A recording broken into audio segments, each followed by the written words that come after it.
نبی کریم صلی الله علیه وسلم فرمای چې کله سحر شي سبا شي نو یو فرشته اعلان کوي الله تعالی چې کوم خلق ستا په لاره کې مال صدقه کوي خیرات کوي او لګي الله دا غي مال زیات او چې کوم خلق الله تعالی مال نه خرج کوي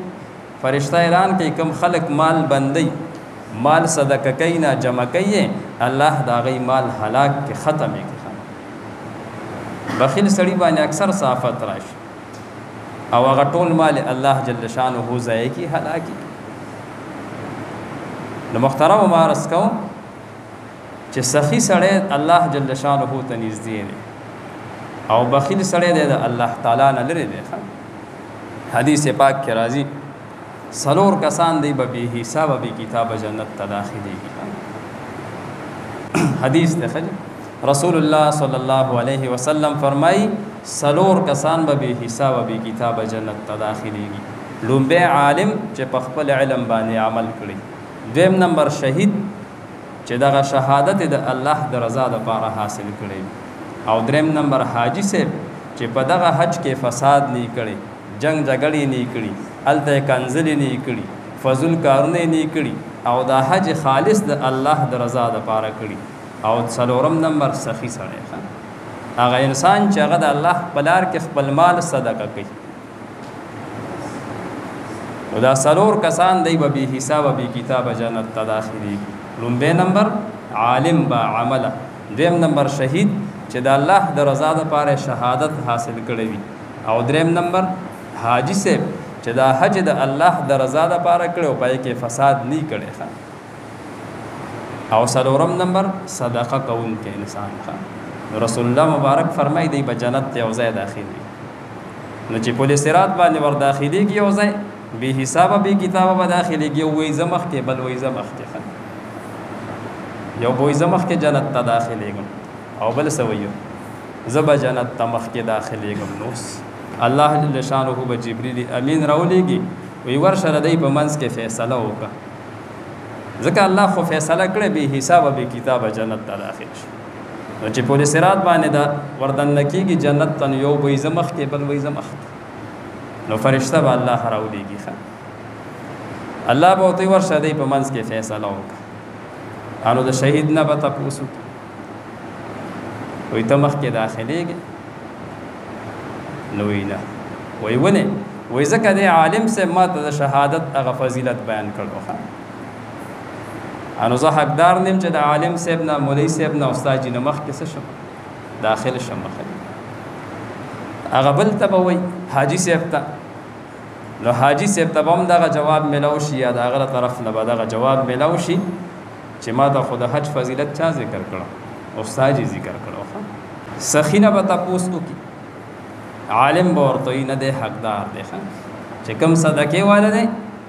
نو مولوی صاحب وای استاد چې ده اول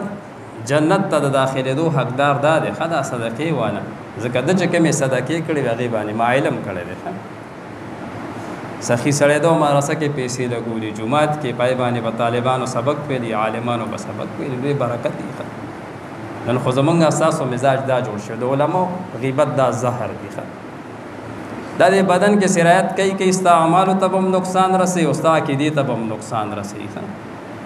او احمد علی لاهوری رحمت الله علیه فرمایي چې کوم خلق علماء پسې بدر دوی د چې کله قبر کې دفن کړي شي د مخ په اټومیټک د قبله نور خاطه طرف تراته او شي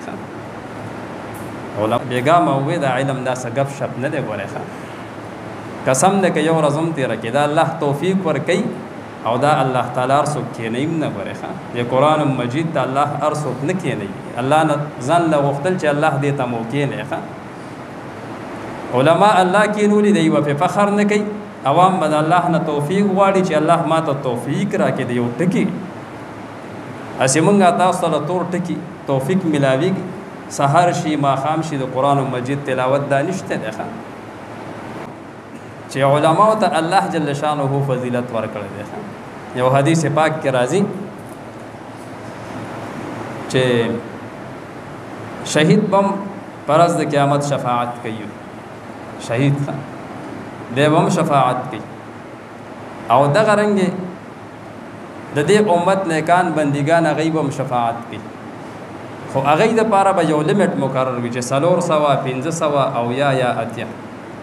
عالم ته الله تعالی وي د پولیس رات په دی غاړه باندې ودرېګا او ستا پہچان والا چې څومره کسان دی غیزان سره جنت ته داخل کړه څومره چې ستا پہچان والا دي څومره چې ته پیژنې بس ځان سره جنت ته داخل زما محترم صدقه په دې سره الله تعالی بیماری ختمي په دې سره الله تعالی مصیبتونه ختمي الله جل شانه په صدقه ورکول سره خوشحاليږي راضي کیږي چې مونږه تاسو کوشش دا وکړو چې مونږه تاسو د خپل وس مطابق سنا صدقه ورکو د وس مطابق دا لازم نه چې سړی دی 1000 روپۍ ورکی लाख روپۍ دی ورکی یو سړی 10 روپۍ واسطه بس 10 روپۍ صدقه کوي ګوره د نیکای دا خبر هم صدقه ده مونږه تاسو سحر شي بیا ماښام شي بیا بل شپه تیر شي بیا سحر شي د نیکای خبرې مونږه تاسو نه کوو چې بل مسلمان ته و چې دا د نیکای کار کوه دا د خیر ښېګړې کار دی نبی علیه الصلاۃ والسلام یو حدیث ته په کې ارشاد فرمایي چې هر بني آدم هر انسان باندې روزانه د دغه 300 شپېتو جوړونو په بدل کې صدقه ده د هر جوړ په بدل کې نو که انسان 1 روپۍ د یو جوړ په بدل کې ورکوي نو 100 روپۍ به ورکوي 300 روپۍ نو دا خو د هر چا د وس کار نه دی کمالدار یې نو هم 300 روپۍ نشي ورکولی د دې د وجه نه نبی علیه الصلاۃ والسلام وفرمایل سبحان الله هم صدقه ده الحمدلله هم صدقه ده الله اکبر هم صدقه ده دغه رنګې د لارې نه تکلیف دی سیز لرې کول هم صدقه ده څومره راته اسانه کړه دغه رنګې د خیر خبر امر بالمعروف او نهي عن المنکر هم صدقه ده الله تعالی دې مونږه تاسو ته په دې خبرو د عمل کولو توفیق راکړي